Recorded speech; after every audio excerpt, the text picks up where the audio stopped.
ভার্সিটিতে উঠলে আবার পড়াশোনা করতে হয় নাকি? Let's explore it in today's video.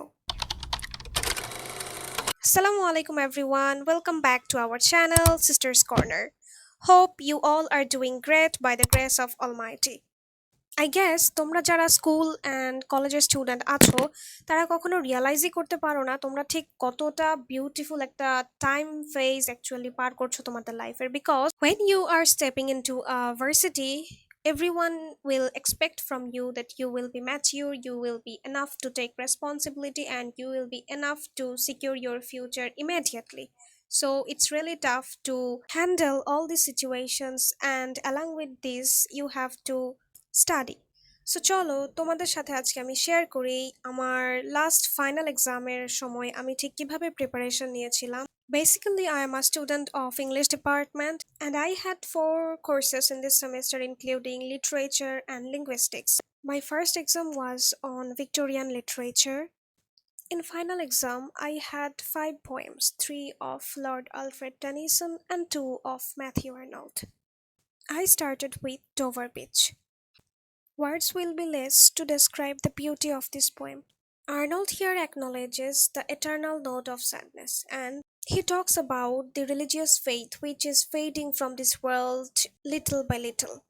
Truly speaking এই পোয়েমটা রিভাইজ দেওয়ার ক্ষেত্রে আমার খুব একটা বেশি প্রবলেম ফেস করতে হয়নি, কজ আমার মনে হয় আমি ক্লাস তেমন মিস করিনি এবং ক্লাসে খুবই ভালোভাবে পোয়েমগুলো অ্যানালাইসিস থেকে শুরু করে literal meaning, beyond literal meaning, everything were discuss so perfectly. সত্যি কথা বলতে আমরা যারা ভার্সিটি স্টুডেন্টস তাদের সবার জন্য আমার মনে হয় এই জিনিসটা খুবই important, which is note making, because তোমার কিন্তু খুব একটা বেশি সময় থাকে না যখন তোমার ৪ মাসের একটা সেমিস্টার থাকে। সো যদি পসিবল হয় তাহলে অবশ্যই রেগুলার ক্লাসটা মেনটেন করবে এবং রেগুলার ক্লাস চলাকালীন তোমাকে অবশ্যই তোমার প্রফেসর, তোমার ফ্যাকাল্টি যেভাবে তোমাকে জিনিসগুলো বুঝাবে সেই আন্ডারস্ট্যান্ডিং থেকে তোমাকে তোমার নোটসটা ক্লাসেই অ্যাকচুয়ালি মেক করতে হবে।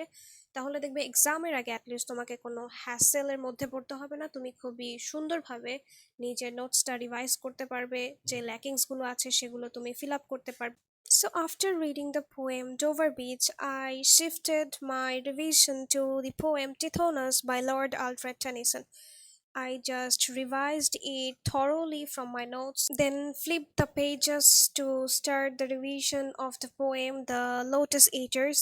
And this poem was quite big, and I was really a little bit stressed while reading this poem because this poem was discussed in the very first classes of my final part of the classes, and that's why I had to actually give quite a long time to revise this poem. And after that, I just thoroughly revised the poem Locksley Hall, and I didn't have to actually pay that much attention to this poem as I prepared my presentation on this poem.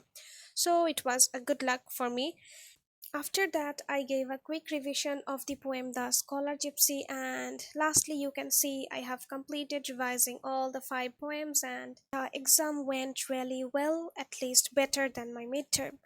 So, next day, I took preparation for the exam Shakespeare in Theory and Practice, which was on 27 January.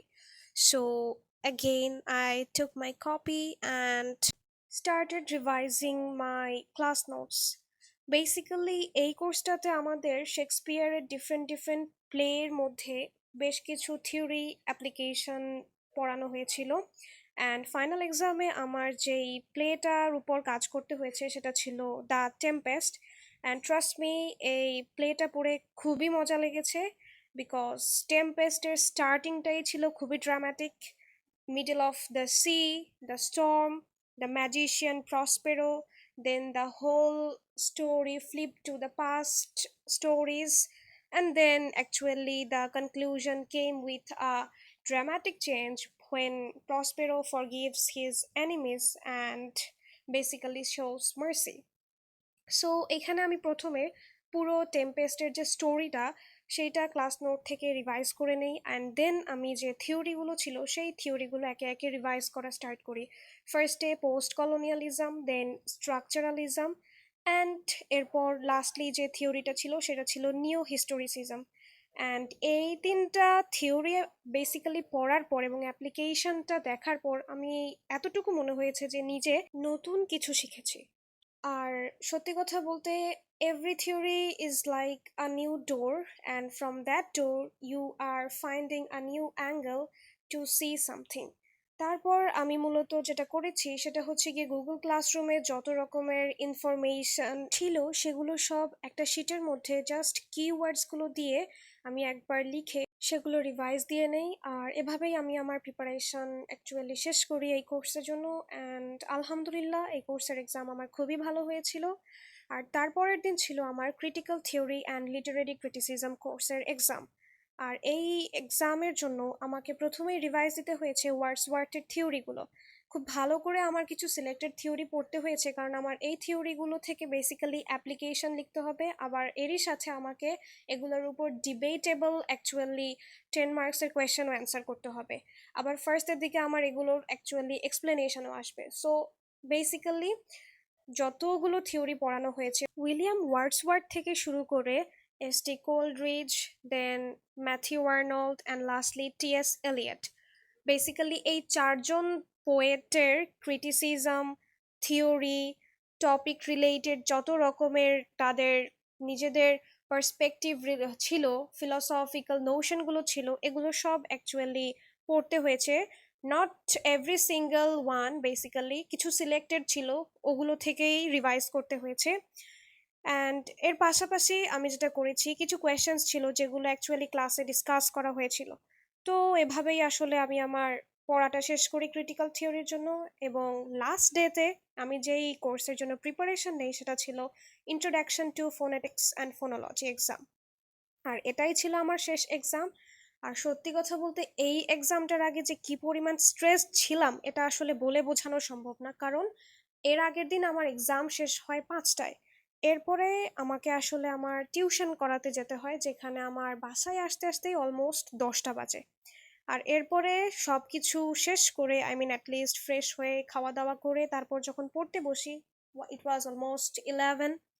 And তারপরে আসলে এনার্জিও খুব বেশি ছিল না, but সবচেয়ে ভালো দিক এটাই ছিল যে আমার আইপিএ রিলেটেড যে প্রবলেমগুলো ছিল, অ্যাটলিস্ট ফোনেটিক্স অ্যান্ড ফোনোলজি কোর্সের জন্য একটা বড় প্যারা থাকে অনেকের জন্য, আমার এই সাইডটা বেশ স্ট্রং ছিল। বিকজ মিড টার্ম থেকে শুরু করে বা শুরু থেকেই সেমিস্টারের এই জায়গাটা প্র্যাকটিস হয়েছে ভালো মতো, তো এই জন্য সেন্টেন্স আইপিএ হলেও এটাতে আমার খুব বেশি সময় লাগেনি, জাস্ট রিভাইজ করেছি আর এরপরে প্র্যাকটিস করেছি।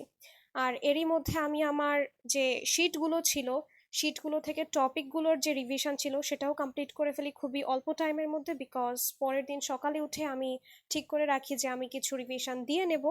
অ্যান্ড এই তো এভাবেই আমার লাস্ট এক্সামের জন্য প্রিপারেশনটা আমি শেষ করি। সো এক্সাম শেষ, হ্যাপি ডে। সো এতক্ষণ পর্যন্ত আমার সাথে থাকার জন্য তোমাদের সবাইকে অনেকগুলো থ্যাঙ্কস। অ্যান্ড হোপফুলি নতুন কোনো ভিডিওতে আবার দেখা হবে নতুন কোনো বিষয় নিয়ে।